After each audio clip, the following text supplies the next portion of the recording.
Jai Sairam. Welcome back to my channel.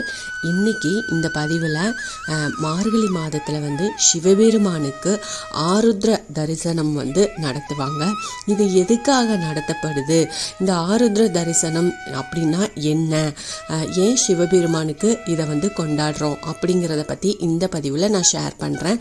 எப்போ வருது, எப்போ நம்ம வழிபாடு செய்யலாம், இதை எல்லாத்தையும் இதில் உங்களுக்கு நான் ஷேர் பண்ணுறேன். என்னோட சேனலுக்கு தொடர்ந்து சப்போர்ட் பண்ணுங்கள். லைக் பண்ணுங்க, ஷேர் பண்ணுங்க, கமெண்ட் பண்ணுங்க, மறக்காம சப்ஸ்கிரைப் பண்ணுங்க, பெல் ஐகானை கிளிக் பண்ணுங்க. மார்கழி மாதம் அப்படின்னாலே பெருமாள் வழிபாட்டுக்குரிய மாதம் அப்படின்னு சொல்லுவாங்க. ஆனா இது சிவ வழிபாட்டுக்கும் மிகவும் உகந்த மாதம்னே சொல்லலாம். மார்கழி மாதத்தில் பெருமாளுக்கு வைகுண்ட ஏகாதசி விழா கொண்டாடுறத போலவே சிவபெருமானுக்கு ஆருத்ர தரிசனம் அப்படின்னு நடத்துவாங்க. சிவன் கோயில்களில் நடக்கும் மிக உற்சவங்களில் இதுவும் ஒன்று. இந்த ஆருத்ர தரிசனம் எதுக்காக கொண்டாடணும், திருவாதிரை நட்சத்திரம் எப்படி சிவபெருமானுக்குரிய நட்சத்திரம் ஆச்சு அப்படிங்கிறதையும் இந்த பதிவில் நாம் தெரிஞ்சுக்கலாம். ஆதியும் அந்தமும் இல்லாத பரம்பொருளாக திகழும் சிவபெருமானுக்கு உரிய நட்சத்திரம் திருவாதிரை. மற்ற தெய்வங்கள், அதாவது மற்ற தெய்வங்கள் எல்லாத்துக்கும் ஜெயந்தி விழா கொண்டாடினாலும் சிவபெருமானுக்கு அப்படி கொண்டாடுறது கிடையாது. பிறப்பு இறப்பு இல்லை அப்படின்னு சொல்லப்படும் ஈசனுக்கு திருவாதிரை நட்சத்திரத்துக்கும் என்ன தொடர்பு? ஆருத்ர தரிசனம் எதுக்காக நடத்தப்படுது? சிவன் கோயிலில் குறிப்பாக நடராஜருக்கு உரியதாக இது சொல்லப்படுறது ஏன் அப்படிங்கிறதையும் நாம் இதில் தெரிஞ்சுக்கலாம். 27 நட்சத்திரங்களில் திரு அப்படின்ற சிறப்பித்து கூறப்படுவது தான் சிவபெருமானுக்குரிய திருவாதிரை நட்சத்திரம். மற்றொன்று பார்த்தீங்கன்னா பெருமாளுக்குரிய திருவோணம். இந்த இரண்டும் தான் தமிழ் மொழியில் திருவாதிரை அப்படின்னு கூறப்படும் நட்சத்திரத்துக்கு வடமொழியில் ஆருத்ரா அப்படின்னு பேர் இருக்குது. மார்கழி மாதம் திருவாதிரை நட்சத்திர நாளில் எல்லா சிவாலயங்கள்லையும் ஆருத்ர தரிசனம் சிறப்பாக நடத்துவாங்க. பிறவா யாக்கையை பெற்றோன் பெரியோன் அப்படின்னு சங்க இலக்கியமான சிலப்பதிகாரம் சிவபெருமானை குறிக்குது. சிவபெருமானின் நட்சத்திரம் திருவாதிரையானது எப்படி, அந்த பற்றி புராண செய்திகள் இருக்கு. சேந்தனார் வீட்டுக்கு களி உண்ண நடராஜ பெருமான் வந்த அந்த தினம் ஒரு மார்கழி மாத திருவாதிரை நாள் தான். இதை உணர்த்தும் வகையில் தான் இன்னைக்கும் ஆதிரை நாளில் தில்லை நடராஜ பெருமாளுக்கு அவருக்கு களி வச்சு படைச்சு வழிபாடு செய்கிறாங்க. இதனால் சிவபெருமானின் நட்சத்திரம் திருவாதிரை ஆனது. ஒரு காலத்தில் திரேதாயுகா அப்படின்ற பெண் பார்வதி தேவியின் தீவிர பக்தியாக இருந்திருப்பாங்க.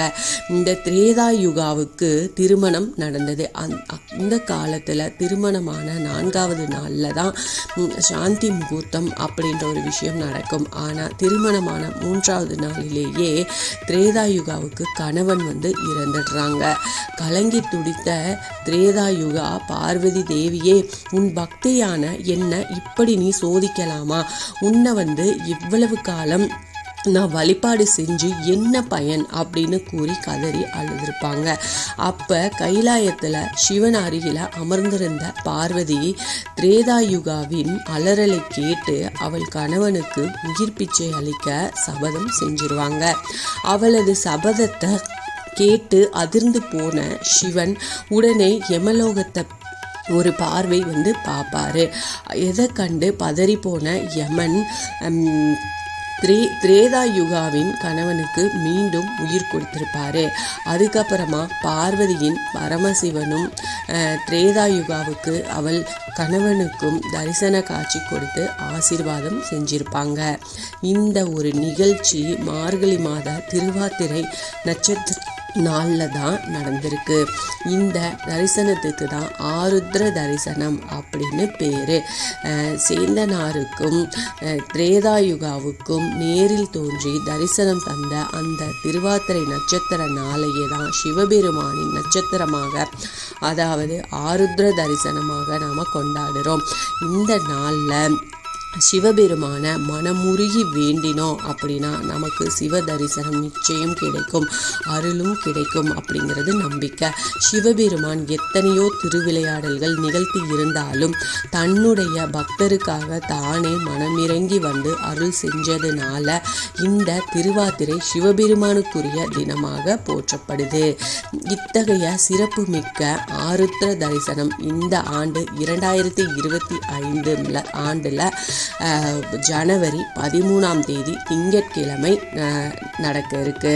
சிதம்பரம் நடராஜர் கோவிலில் இது விழாவாக எடுத்து சிறப்பாக கொண்டாடுவாங்க. இந்த ஆண்டு சிவனுக்குரிய திங்கட்கிழமையிலேயே ஆருத்ர தரிசனம் வர்றது மிகவும் விசேஷமானதுன்னு கூட சொல்லலாம்.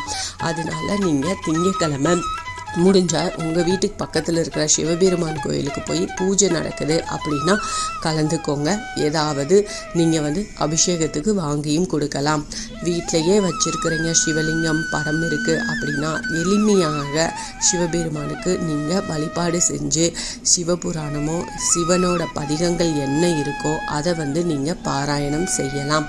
கண்டிப்பாக சிவபெருமான் உங்களுடைய கோரிக்கையை நிறைவேற்றி அருள் புரிவார்.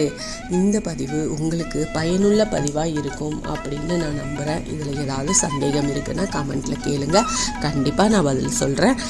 என்னோட சேனலுக்கு தொடர்ந்து சப்போர்ட் பண்ணுங்கள், லைக் பண்ணுங்கள், ஷேர் பண்ணுங்கள், கமெண்ட் பண்ணுங்கள், மறக்காமல் சப்ஸ்கிரைப் பண்ணுங்கள், பெல் ஐக்கானை கிளிக் பண்ணுங்கள்.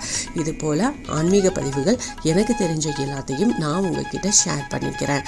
Thank you friends. மீண்டும் அடுத்த பதிவில் சந்திப்போம்.